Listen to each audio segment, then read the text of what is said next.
Bueno, eh, faltando 3 minutos para la hora que debíamos haber iniciado, y les agradezco haber llegado temprano. El día de hoy, el doctor Pierre Clemenceau nos va a hablar sobre sedación fuera de quirófano en pediatría, aunque todas sus diapositivas nada más tienen fuera de quirófano. Terminando, tenemos un taller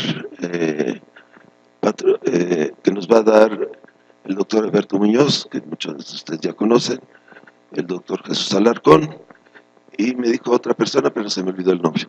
Entonces les pido una disculpa a la otra persona. No, sí, ya. Entonces, sin más, el doctor Pierre Clemenceau inicia con su plática.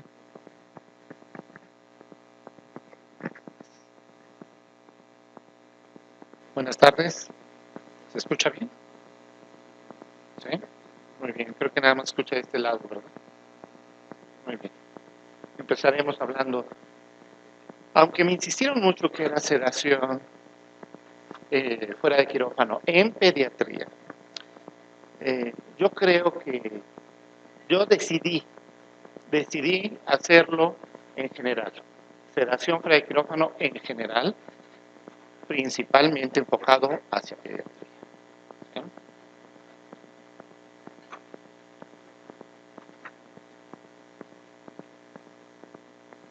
Bueno, empecemos por definir qué es sedación.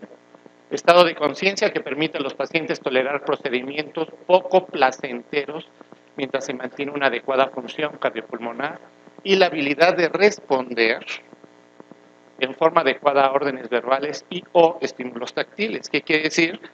El paciente nos puede responder si le estamos hablando, posiblemente no nos responda si estamos hablando, pero si le tocamos, ya el paciente nos va a hacer caso, va a responder y podremos proseguir con las indicaciones que le demos, ¿no?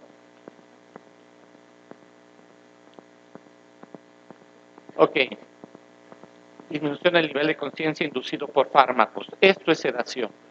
Conservación de la capacidad de responder estímulos verbales. Esta es la norma oficial. Así es como dice que tiene que ser una sedación, según la norma oficial. Administración de fármacos sedantes o disociativos con o sin la administración concomitante de analgésicos. O sea, una cosa es sedación y otra cosa es sedación más analgesia. O sea, estamos empezando por definir qué es cada cosa, porque luego se hace un relajo de cómo están manejándose los términos. Ok. ¿Cuál es nuestro objetivo principal? Combatir el estrés y la ansiedad. Esto es el número 1. El estrés agudo produce modificaciones fisiológicas que muy bien sabemos nosotros, principalmente la descarga de catecolaminas, que nos va a dar un incremento del catabolismo del nitrógeno, un balance negativo de nitrógeno, incremento de gluconeogénesis, incremento de glucogenólisis también, lipólisis, nos va a dar una retención de líquidos. Todo esto nos va a dar cambios en la homeostasis. Disminución del nivel bueno, esto ya está, la que sigue. ¿La que sigue? Ok. Esto es una respuesta general del estrés, una respuesta neuroendocrina. Hay cambios respiratorios, cardiovasculares, gastrointestinales, urinarios, musculoesqueléticos. Todo eso nos genera el estrés. Todo eso nos puede generar el estrés. Se libera adrenocorticotrópica, cortisol, catecolaminas, interleucinas, disminuye la insulina, el flujo de agua y electrolitos se ve alterado con una retención de agua y de sodio. Ahora, hay agentes físicos que nos pueden ayudar para disminuir el estrés, como aplicación de calor, el frío superficial, masaje, ejercicio. De hecho, algunos de los aquí presentes van a liberar el estrés al club médico, ¿verdad? Es una buena forma también de liberar estrés. Inmovilización, por ejemplo, reposo, mantener alineado después de los procedimientos musculoesqueléticos. electroanalgesia, TENS, quiroprácticos, acupuntura, etcétera. Hay una cantidad muy grande de medios que podemos utilizar para producir sedación. ¿Cuáles son las indicaciones de la sedación fuera de quirófano? Pues principalmente procedimientos diagnósticos, que pueden ser invasivos o no invasivos. Por ejemplo, una endoscopía es invasiva, una tomografía es mínimamente invasiva porque hay rayos X, ¿verdad? Los rayos X a fin de cuentas son invasivos, pero tenemos una resonancia magnética que es de invasión mínima, ¿sí? También hay indicaciones en terapia intensiva, en odontología para procedimientos en niños o adultos, o en pacientes, en sujetos que van a ser donadores de órganos, pues hay que seguir manteniéndolos en sedación mientras se decide y se realizan los procedimientos. Este es nuestro principal objetivo, la ansiolisis, disminuir la ansiedad, pero hay algunos pacientes que requieren analgesia. Hay algunos pacientes que llegan a un procedimiento que requiere sedación y el paciente está tranquilo, pero no tolera la posición por dolor. O el dolor no le permite estar quieto. Entonces, bueno, en ese caso va a ser principalmente analgesia. Pero objetivo número 1 y tenemos los objetivos secundarios. También hay ocasiones que el paciente no le duele nada, está tranquilo, pero tiene movimientos involuntarios. Entonces, ese paciente tenemos que dormirlo para suprimir estos movimientos y se pueda realizar en una forma adecuada el estudio que se requiere. Hay que disminuir la agitación, el delirio, terapia, y nuestro objetivo es esto, disminuir la mortalidad por el procedimiento que se está sometiendo el paciente. ¿Qué limitantes tenemos para administrar una sedación negativa del paciente o familiar responsable? El riesgo-beneficio. Sí, pues a lo mejor es un paciente ya muy inestable hemodinámicamente, que requiere soporte ventilatorio y lo quieren bajar a hacer una tomografía. En este momento, bueno, pues a lo mejor no es el momento ideal. Entonces hay que ver las condiciones generales del paciente y las condiciones particulares de todos y cada uno de los pacientes. Dentro de las condiciones generales, su estado de salud, ¿verdad? Condiciones particulares, bueno, es muy obeso o cualquier otra circunstancia que tenga. Y la disponibilidad de recursos en el centro en el que nos encontremos nosotros y vayamos a realizar este acto de sedación. Hay que tener un ayuno según edad y condición general, semejante al de una anestesia general. Este punto se acababa de mencionar. ¿Por qué? Porque muchas veces dicen una sedadita y el paciente llega recién desayunado para tolerar la sedadita o lo que sea. Entonces, como nosotros vamos a deprimir el estado de conciencia del paciente, como nosotros vamos a disminuir sus reflejos de protección, tenemos que tener esta entidad bien marcada, presente que existe el ayuno, porque el riesgo de broncoaspiración es mucho mayor. Verificación concomitante del tiempo que va a ser dosis, última toma de los medicamentos que tengan. A lo mejor está recibiendo algún anticonvulsivante, algún ansiolítico, cualquier medicamento que esté recibiendo nos puede interferir en nuestro acto anestésico, en nuestra sedación. Entonces tenemos que saber qué medicación es, cuándo se le dio, cuándo fue la última dosis, cada cuánto, obviamente la última toma. Podemos premedicarlos, la premedicación no forzosamente tiene que ser farmacológica, podemos platicar con ellos. Muchas veces el hecho de platicar y explicarles lo que se les va a hacer puede ser ansiolítico, ¿sí? No platiquen demasiado porque se van a dormir y ya no les pagan.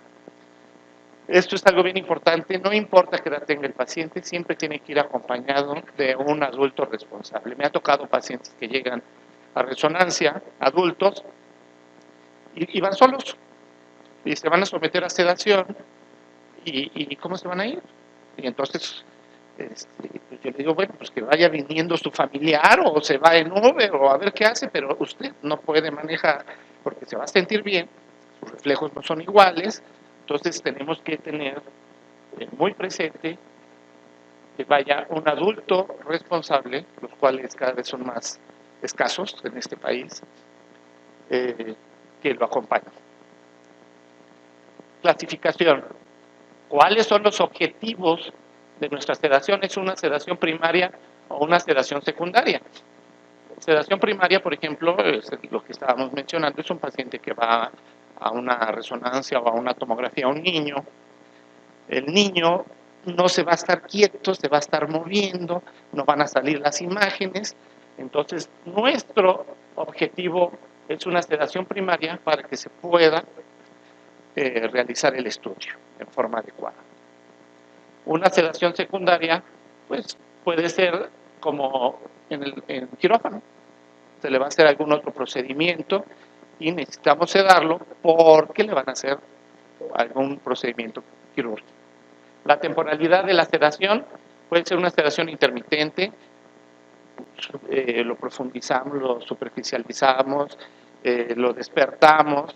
Hay ocasiones, hay niños que se les va a hacer una resonancia y después tenemos que llevarlos a medicina nuclear y luego los tenemos que llevar a electrofisiología. Bueno, pues entonces ese niño lo dormimos, lo dejamos que esté superficial para poderlo trasladar de una manera más segura al siguiente sitio, lo volvemos a dormir, terminan el estudio, lo volvemos a despertar y lo llevamos al siguiente sitio. Obviamente para eso tenemos que coordinar los diferentes servicios, ¿sí? Y bueno, pues aquí hay otra condición que cada vez es más frecuente, la sedación terminal, ¿sí? Pacientes que ya no tienen gran posibilidad de recuperación, bueno, pues también entran en una sedación terminal que obviamente ya se busca que no vaya a despertar de esa sedación. Ok. Clasificación, bueno, secuencial. ¿Qué quiere decir? Pues empezamos con una sedación leve, luego lo hacemos profunda, luego se va a intubar y luego lo volvemos a hacer más superficial, sedaciones dinámicas, analgesia, sedación, y la intensidad puede ser superficial o profunda. En los textos, esta es la clasificación según la profundidad de la intensidad, puede ser superficial o profunda. Entonces vamos nosotros desde el estado de despierto hasta una anestesia general y de aquí para acá es una sedación mínima y de aquí para acá es una sedación profunda hasta que llegamos a la anestesia general o llegamos al paciente en estado de alerta total, ¿sí? Y nosotros nos vamos a estar moviendo en este rango, ¿sí? Aquí es ansiolisis, despierto, alerta o en este lado vamos a tener nosotros anestesia general, ¿sí? Sedación profunda, que es un paso adelante antes de anestesia general. Sí, por favor. Bueno, me encontré, ya es antigua esa clasificación del ASA, pero sigue vigente. El nivel de sedación, mínimo ansiolisis, una respuesta normal a estímulos verbales, la vía aérea no está afectada, la ventilación espontánea no afectada, la función cardiovascular no afectada. Moderación, una sedación moderada, el paciente sigue consciente, una respuesta correcta a estímulos verbales o táctiles, sí puede estar el paciente dormido, pero nada más le tocamos alguna extremidad y abre los ojos, se queda tranquilo. Eso, por ejemplo, se puede hacer en hemodinamia, en algunos otros sitios. La vía aérea no requiere intervención, sigue ventilando él espontáneamente, con una vía aérea permeable y patente y suficiente, una ventilación espontánea adecuada, y la función cardiovascular habitualmente está conservada en este nivel de sedación. Nivel profundo, la respuesta lenta a estímulos verbales, es algo así como cuando éramos nosotros adolescentes o adultos cuando llegábamos a la casa y nos hablaba el papá, bueno, más o menos así, ¿sí? Respuesta lenta, estímulos verbales o táctil, tiene que tocarlo más de una vez para que el paciente responda, o hay quienes, yo los he visto, los pellizcan, les pican, le jalan la oreja, que es un estímulo doloroso, para que responda el paciente. Tratar de no hacerlo, pero bueno. La vía aérea puede requerir intervención. ¿Por qué? Porque el paciente ya su nivel de conciencia está más deprimido. Entonces, posiblemente en este caso pueda requerir una GEDEL, pueda requerir una nasofaringia, ¿sí? A lo mejor modificarle la posición al paciente, ¿sí?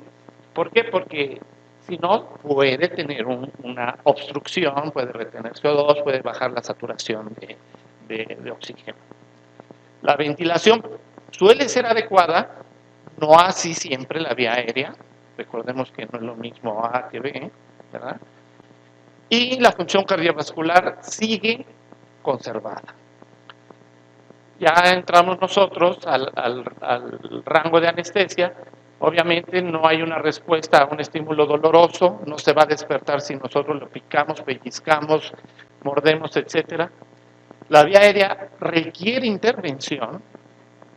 La ventilación frecuentemente es inadecuada, frecuentemente, no forzosamente siempre. Y la función cardiovascular puede o no estar alterada, pero mientras más profundo, mayor es la depresión y la disminución de sus funciones de los órganos, la accidente. Sedación superficial, fácil de despertar, mejor evaluación de dolor, estado respiratorio y estado neurológico. ¿Sí? Es una sedación superficial. Hay una mejor comunicación y contacto con personal sanitario y los familiares. Y tenemos indicaciones para sedación profunda. ¿Se va a ventilar mecánicamente el paciente? Obviamente, yo ya he estado en terapia intensiva. Yo ya sé lo que es tener un tubo. Se sienten ganas de toser, de estornudar. Si no estás sedado, pues vas a inquietarte. Cuando me dijeron, no, es que estás en terapia y estás intubado, pues ya me quedé tranquilo porque yo sabía que era eso, pero cualquier persona que no sepa lo que es estar intubado, pues va a seguir luchando, ¿sí? Si está uno con ventilación mecánica. Obviamente, tenemos que disminuir la actividad física en todas las formas para disminuir la presión intracraniana. Entonces, si tenemos un paciente que tiene una hipertensión intracraniana, es una indicación de sedación profunda, muy posiblemente, lo más seguro es que se va a intubar y se va a controlar la ventilación para controlar el CO2, entre otras cosas. Un status epilépticus, que también el consumo de oxígeno cerebral es muy alto, requiere también de una sedación profunda, un estado de agitación, una psicosis aguda, procedimientos diagnósticos o terapéuticos agresivos y limitación de esfuerzo terapéutico. O sea, ya no hay posibilidades de curación. Bueno, pues le vamos a dar una sedación profunda en lo que se decide que se va a realizar. Ahora, ¿qué utilizamos nosotros para sedar? Tenemos muchos fármacos. Uno de los más utilizados son las benzodiazepinas. Las benzodiazepinas entran en un rubro, se clasificaban farmacológicamente como tranquilizantes menores. ¿Sí? Entonces, tienen propiedades ansiolíticas muy importantes y propiedades amnésicas. Esas son dos propiedades muy importantes de las benzodiazepinas. Obviamente de Rap-Drug, es una benzodiazepina principalmente, porque les da amnesia.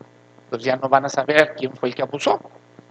¿Sí? Es el flunitrazepam principalmente, por estas funciones. Flojita y cooperando, y no te acuerdes. Disminuyen el metabolismo y el flujo sanguíneo cerebral, puede haber hipotensión. Tenemos diazepam y flunitrazepam que nos van a dar vasodilatación cerebral y el midazolam, que nos va a dar vasodilatación venosa. Y estas son las concentraciones plasmáticas que deseamos del midazolam para tener una sedación, ¿verdad? De 100 a 300 nanogramos por mililitro de midazolam, que es aproximadamente un bolo de 30 a 100 microgramos por kilo.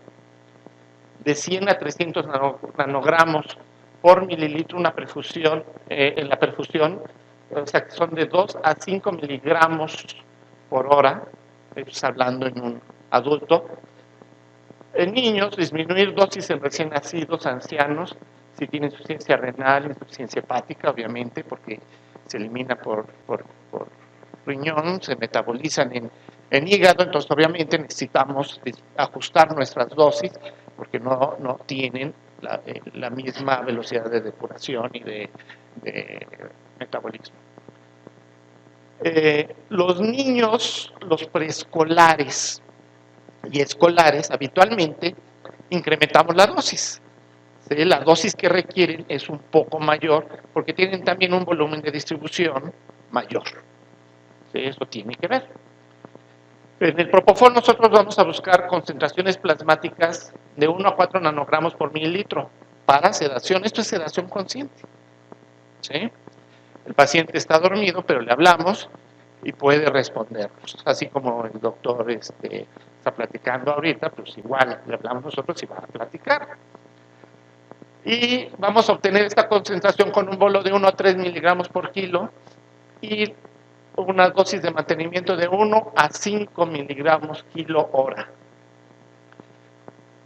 Hay que disminuir dosis en ancianos e incrementar dosis en los recién nacidos en el propofol por su volumen de distribución. ¿Sí? La sigue, por favor. La ketamina también se puede utilizar para sedación. La ketamina es un fármaco que pues está, ¿qué podríamos decir?, retomando, porque se había abandonado muchos años y se ha retomado con dosis más bajas, mucho más bajas de las que se usaban anteriormente, y hemos encontrado que la concentración para sedación es de 100 a 1 miligramo, o sea, de 100 a 1 microgramo, de 100 a 1000 nanogramos por mililitro, un bolo de 1 a 2 miligramos por kilo y una infusión de 2.5 hasta 50 microgramos kilo minuto. ¿Sí? Disminuir dosis en insuficiencia hepática y en edad avanzada. Los opioides, también muy utilizados para sedación. El más utilizado actualmente es el fentanilo.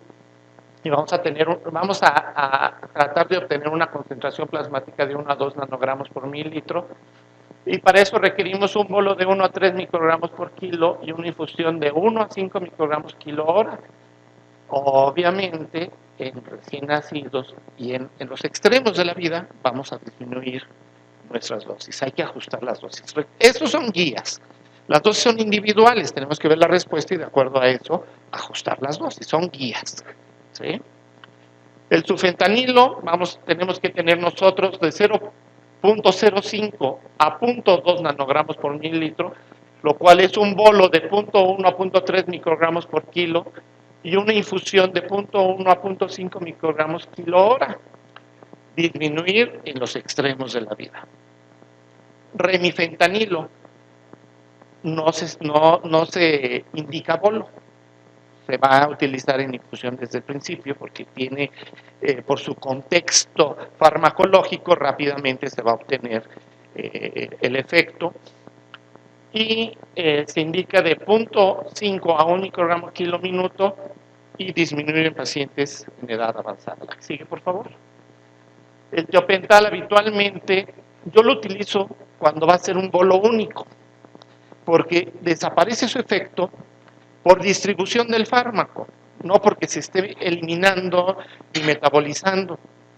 ¿Sí? Entonces, yo le pongo el bolo de tiopental, por ejemplo, para una tomografía, y me alcanza perfectamente un bolo de tiopental de 3 miligramos por kilo de peso para que le hagan la tomografía al paciente. Pero si el procedimiento va a ser más largo, ponerle más bolos su vida de eliminación y su metabolismo va a estar, se va a ver afectado y vamos a tener una vida media en el contexto de efecto mucho más larga. Su efecto va a desaparecer porque se va a distribuir en los diferentes compartimentos, no porque ya se haya eliminado. Y de 3 a 5 miligramos por kilo, preferentemente dosis única, tal vez repetir una dosis más, pero ya no les pongo yo un tercer bolo hablando del tiopentalaxil. Ok, bueno, no todo es para estudios. También se dan pacientes en otras condiciones. Y hay pacientes que luego llegan, y cada vez nos llegan más jovencitos, más niños, psicotizados por drogas o alguna otra cosa. Entonces esos los tenemos que sedar, porque llegan a un estado de excitación tal que se pueden lastimar o lastimar al personal sanitario que está con ellos. En estos casos, que también se utilizan estos fármacos en casos de ansiedad, vamos a utilizar lorazepam de 3 a 5 miligramos por día, midazolam 0.1 miligramo por kilo, cloropromacina de 25 o 600, vean nada más lo amplio que es las dosis que se pueden dar, ¿verdad? Aquí de cloropromacina de 25 hasta 600 miligramos por día, ciamenacina de 50 a 200 por día, igual que la mitriptilina, y la doxepina de 50 a 200 miligramos, estos tres, que también nos pueden servir para tranquilizar a los pacientes. Los efectos secundarios de estos medicamentos de sedación, bueno, puede haber ocasiones en que estamos buscando más el efecto de sedación que los otros efectos que tiene. En estados psicóticos agudos, entonces esto lo podemos utilizar en quirófano algunas veces cuando llegamos tarde, le damos al cirujano haloperidol de 5 a 30 miligramos por día, loxapina de 150 a 600 miligramos por día, amitriptilina, trimipramina, doxepina de 50 a 200 miligramos por día. Encontré la tiaprida, que de hecho ese es el fármaco de elección cuando alguien viene en un estado psicótico por alcohol, ¿sí? En un delirium tremens, ese es el fármaco de elección. Sin embargo, yo no tengo experiencia en este fármaco y esta es la dosis que se recomienda para los que llegan en delirium tremens, por ejemplo. Ok, bueno, tenemos que evaluar nosotros nuestra sedación, ¿sí? ¿Cómo la vamos a evaluar? Escala visual análoga, si el paciente tenía o no tenía dolor, ¿verdad? Escala verbal descriptiva, escala verbal numérica, observacional, etcétera. Hay diferentes escalas que nos van a ayudar para esto. Entonces, escalas del despertar del paciente. Tenemos la clásica, que es la más utilizada por nosotros, la de Aldrete, que no voy a entrar en detalles de cuáles son los parámetros que la conforman. El levantar la cabeza, o sea, nosotros sedamos un paciente, si nosotros le decimos, levante su cabeza, si el paciente levanta la cabeza, ahí estamos valorando varias cosas al mismo tiempo. Primero, nos escucha, nos comprende y va a ejecutar la orden y tiene la suficiente coordinación para levantar la cabeza. Entonces, en el solo hecho de decir levante usted su cabeza, estamos evaluando nosotros varios parámetros al mismo tiempo. El Dixon Test, el PST, Perceptual Speed Test, la sedación de Ricker, sedación, agitación, SAS, ¿la que sigue? Digo, estas se usan más en terapia, pero pues es fuera de quirófano, ¿no? Entonces aquí tenemos la escala de sedación, agitación de Ricker, aquí vemos los parámetros, los puntos que se les van, que va de 1 a 7, en el cual el 7 es una agitación peligrosa. ¿sí? En la cual se puede dañar él o puede dañar al personal sanitario, ¿sí? Y en la 1 vemos, pues, cómo están como estamos nosotros después de haber trabajado de noche, todos tranquilos, pasivos, ¿no? La que sigue. La escala de agitación de Richmond, que se abrevia RAS, combativo, muy agitado, inquieto, alerta y calmado. Así es como nosotros queremos que salga el paciente. 0, ni frío ni calor. ¿Sí? O nos vamos hacia el otro lado, somnoliento. Bueno, pues tal vez que salga con -1, ¿verdad? -2, sedación leve, -3, sedación moderada. Nosotros vamos a mantenerlo mientras se hace el estudio en -2, -3, -4. ¿Sí? De preferencia. Entonces, esta también nos puede servir para que nosotros estemos valorando nuestra sedación. La escala de Comfort, nivel de conciencia, respuesta respiratoria, tensión arterial, tono muscular, calma, agitación, movimientos físicos, frecuencia cardíaca, tensión facial. Y cada uno de estos tiene un reactivo, cada reactivo tiene una numeración, una calificación, y de acuerdo a lo que nosotros estamos sumando de todos estos reactivos, es sedación muy profunda de 8 a 10, profunda de 11 a 17, superficial de 18 a 26 y no sedado de 27 a 40. Cuernos, estoy despierto, la que sigue. La escala de Ramsay, que realmente no se utilizó para anestesia, no se diseñó para la anestesia ni para la sedación fuera de quirófano, pero la utilizamos, ¿sí? Entonces, nivel 1 con ansiedad y agitación o inquieto, cooperador, ese es como nosotros queremos que esté, cooperador, orientado y tranquilo. Nivel 3, somnoliento, responde a estímulos verbales. 4, respuesta rápida a ruidos fuertes o a la percusión leve en el entrecejo. Respuesta perezosa a ruidos fuertes o a la percusión leve en el entrecejo. Ausencia de respuesta a ruidos fuertes o a la percusión en el entrecejo. Tenemos la escala de Stewart, estado de conciencia. Despierta, llora, responde a estímulos, no responde. Esta obviamente es de las más utilizadas en niños. Respira, tose, respiración superficial, apnea. Mueve las 4 extremidades sin agotarse. Mueve 2 extremidades o las 4, pero se cansa o no se mueve. ¿Sí? Entonces, esta es otra escala. La que sigue. Tenemos varias fases del despertar. El despertar inmediato, y en el despertar inmediato vamos a ver nosotros las funciones vitales. Y aquí las más adecuadas, las escalas más adecuadas son Aldrete y Stewart. ¿Sí? Vamos a ver la recuperación de las grandes funciones vitales y va a responder a órdenes simples, como levante la cabeza, apriéteme la mano, tosa, cuándo nació, número de habitación.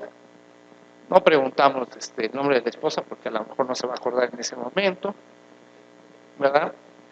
Sin embargo, no exploran la totalidad de la recuperación de las funciones vitales, pero nos sirve para ver cómo vamos en el despertar inmediato. Así. Despertar intermedio, que va a ser la evaluación de las funciones intelectuales. Permite evaluar si está apto para salir a la calle. Evalúa el estado psíquico y cognitivo. Y aquí hay test. Aquí los test son los que nos van a ayudar para evaluar esto. Que pueden ser psicomotrices, la memoria, comprensión del lenguaje, cálculo mental, con soporte de papel o informática.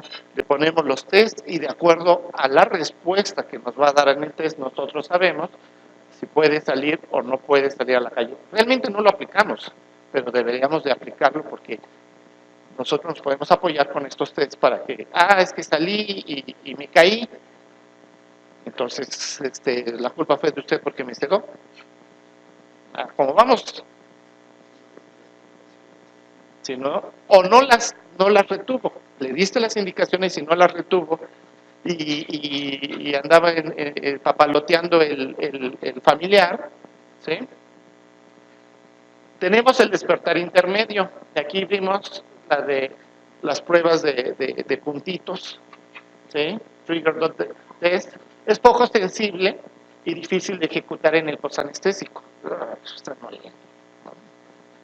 Pruebas de cálculo, Dixon test, PST, son sensibles y muy utilizados. Estas nos pueden ser muy útiles.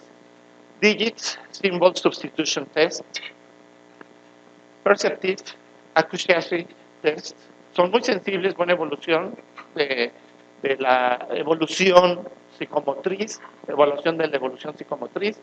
La post-text y test posturales, en estos vamos a ver, son test psicomotores más sensibles. O sea, nos van a permitir ver si está en condiciones de caminar cuando se vaya. ¿Sí? Ok. Y luego viene el despertar a largo plazo, que la mayoría de los pacientes que nosotros sometemos a un estudio, a una sedación, el despertar a largo plazo ya lo están teniendo en su casa, la mayoría de ellos. Y aquí tenemos el Short Cognitive Failure Questionnaire, independiente de las funciones intelectuales. ¿Sí? Pues lo podemos usar mucho con los diputados, porque pues, las funciones intelectuales no tienen nada que ver, nada más para ver si están despiertos o no. El Mini-Mental Status ya se está utilizando en la anestesia. ¿Quiénes de aquí utilizan el Mini-Mental?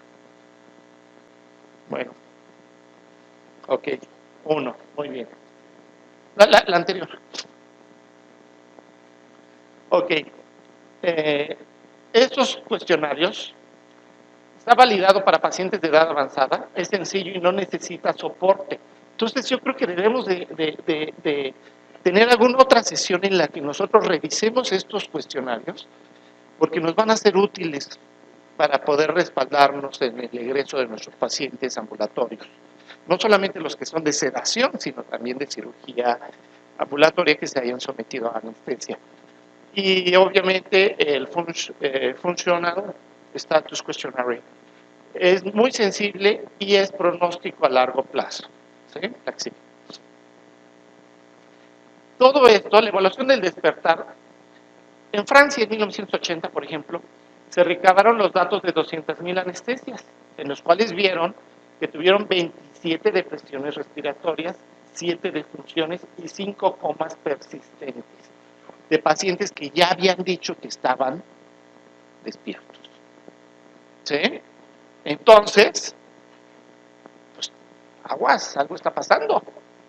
Ningún test per se es lo suficientemente sensible para detectar los efectos residuales, nos ayudan, pero ninguno es así que la chucha correcta. Ya, con ya quedó. No, nos van a orientar todos. Entonces, la evaluación del despertar, el tiempo de despertar condiciona el flujo de pacientes admitidos en las unidades ambulatorias.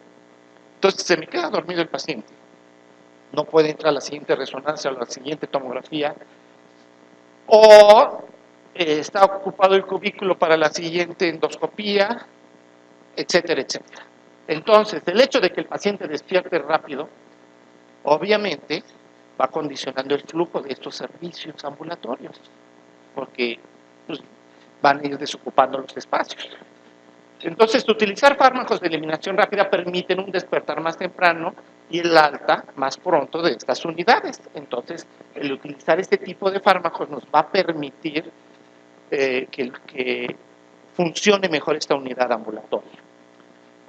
¿Y qué es lo que nosotros? Bueno, una cosa es lo que le conviene al hospital, lo que le conviene al médico, y otra cosa es pues, lo que está buscando el paciente.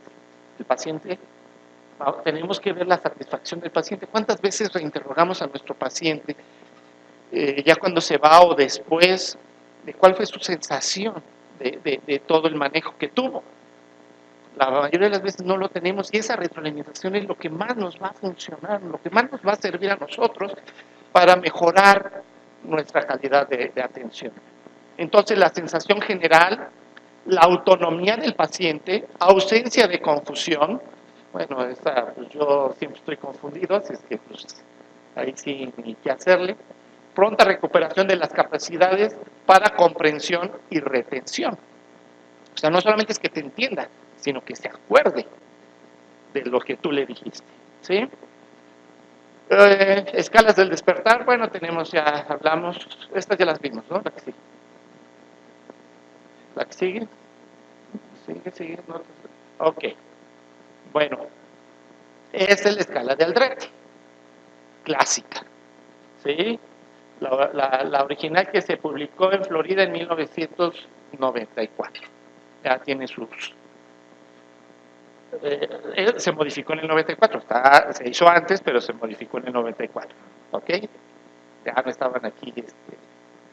Esta es la Perceptual Speed Test de las casitas, a ver cuál es la que está diferente. Esta se puede aplicar muy rápido y nos ayuda a evaluar el despertar del paciente. ¿Sí? A ver.